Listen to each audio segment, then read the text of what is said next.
our quote of the day is, done is better than perfect.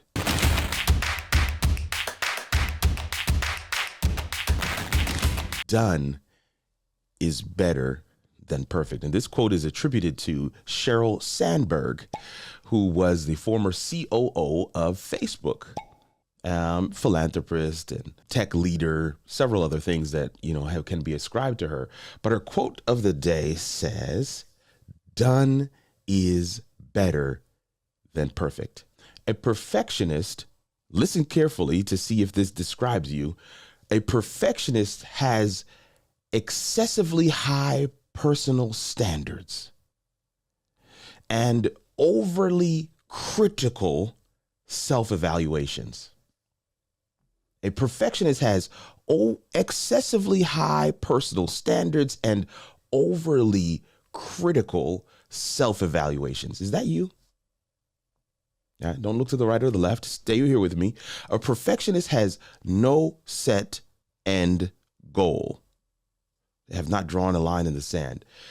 No set end goal, which sends them into an endless cycle of tweaking and changing.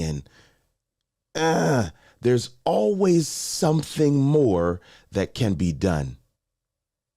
Is it sounding familiar? I have 2 professional certifications. Probably 2 of the most difficult things I have achieved in life, and probably some of the most beneficial. They have served me so well in my former career as an IT professional and leader, CIO, executive, but they have served me even better as a content creator and as an entrepreneur. So I am a project management professional, certified, but I'm also a certified Scrum Master. I actually did the CSM first. Let me share you with, because some of you are not into this world, and so let me share with you a little bit about what Scrum is. Scrum is an agile team collaboration framework commonly used in software development, but I can tell you at this stage of the game, Scrum is used everywhere. Scrum prescribes for teams to break work into goals to be completed within time-boxed iterations. I got to repeat that part. To be completed in time-boxed iterations. Yeah. And they call those iterations sprints. Each iteration or sprint is no longer than a month, but they commonly last 2 weeks. So during a sprint, during an iteration, the Scrum Master, yours truly, manages the sprint iteration planning meetings. Essentially, they protect the team from overcommitting and scope creep. You know what scope creep means, right? It means we had one scope and then we just keep on adding to it and adding to it. You see what I'm doing? And adding to it. The Scrum Master aids in estimation and subtask creation.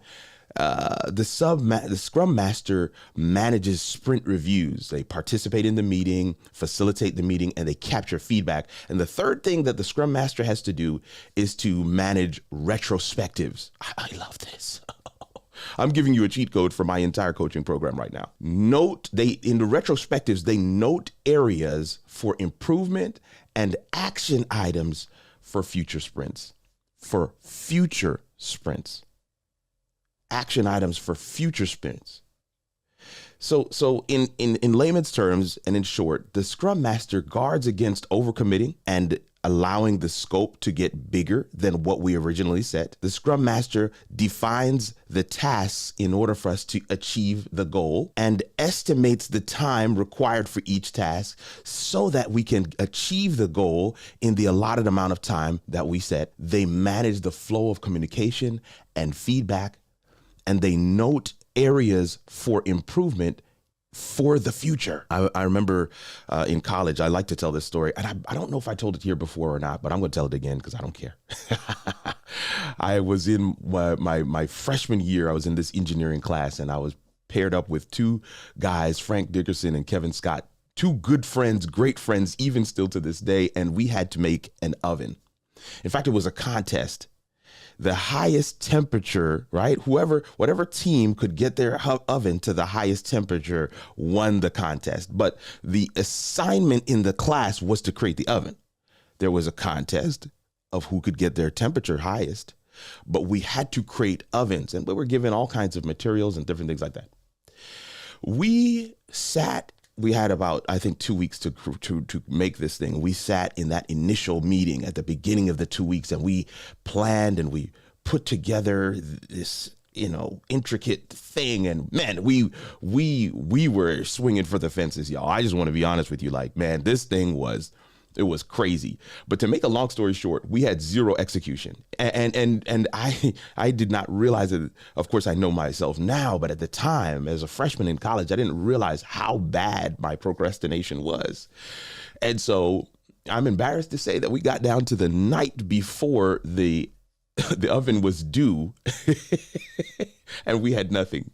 So the three of us, Kevin, Frank, myself, we went to the science complex on the campus of Andrews University, and we literally went there with pillows and blankets because we were going to pull an all-nighter. Let me just say, as a huge side note, that procrastination is a killer.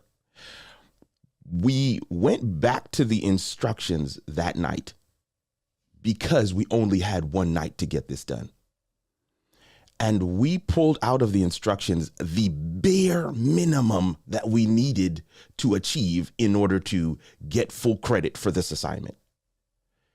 And we, as we like to say, kept it very simple.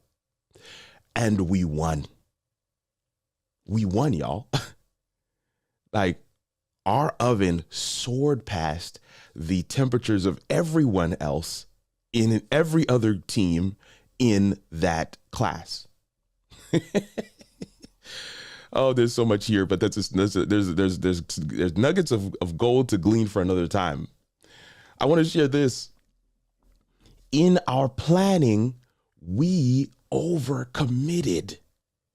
We expanded the scope. And the oven project was the base for other assignments. I want you to get this. This was at the beginning of the engineering class. And so when you built this oven, there were other assignments down the line in the semester that built on top of the oven that you built at the beginning of the class. Why I'm saying that is, if you overcomplicated it at the beginning, you made it more difficult to tweak and edit as the class went on. And here's the last piece, and it's the most critical.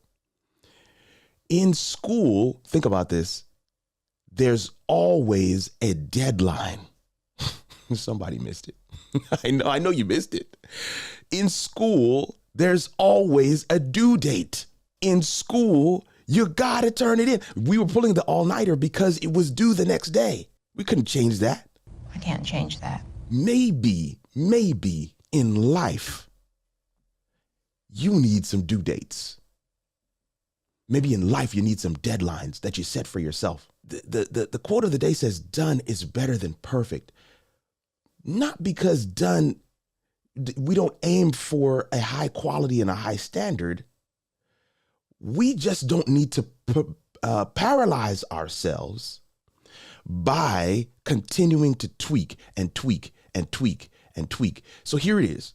Set a goal for your projects. What is the primary goal? Define what done looks like. You're getting the blueprint for my intake sessions as a coach. Define what done looks like. And when you get to what you've defined as done, say these 4 words. I'm done for now. I'm done for now. And deliver it. Somebody needs to hear, I'm done for now, and post it. I'm done for now, and upload it. I'm done for now, and share it and publish it and make it public. There are public speakers who use the same topic over and over and over again, and yet the presentation, the talk is different, and it evolves, and it gets better every time you hear them. People literally will go from one event to another event because they know that speaker will be there, and they want to hear the same talk again, but the same talk, the same title, somehow it's different. Why? Because before that speaker took the stage, they said, "I'm done for now."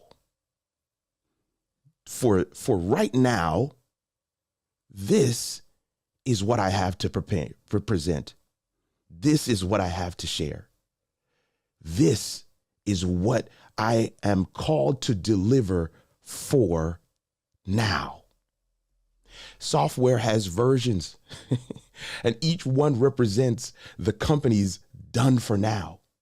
You want to hear the names of some of Mac OS's done for now?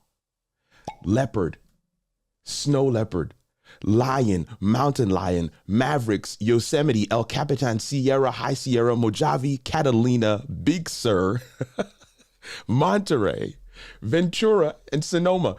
If Apple can say they're done for now, then you can too.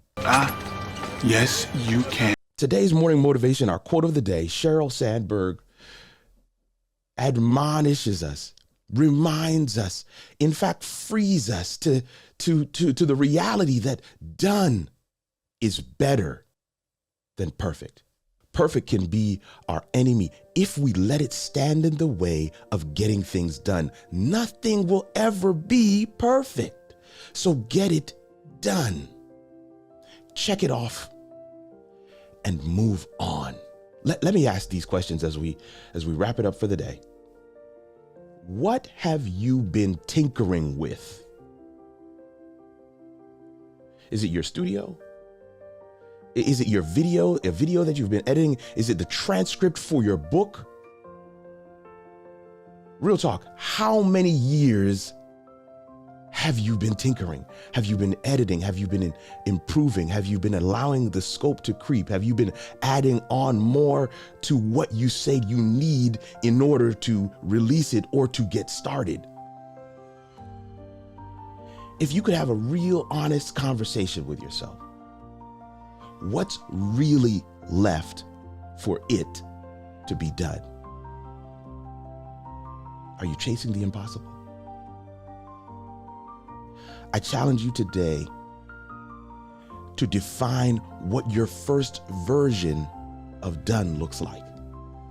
Work toward it and say those 4 words, "I'm done for now," and release it. Someone is waiting on it. What you've been working on is the unlock code that could change someone's life. Release it, because done is better than perfect. And that, my friends, is your morning motivation.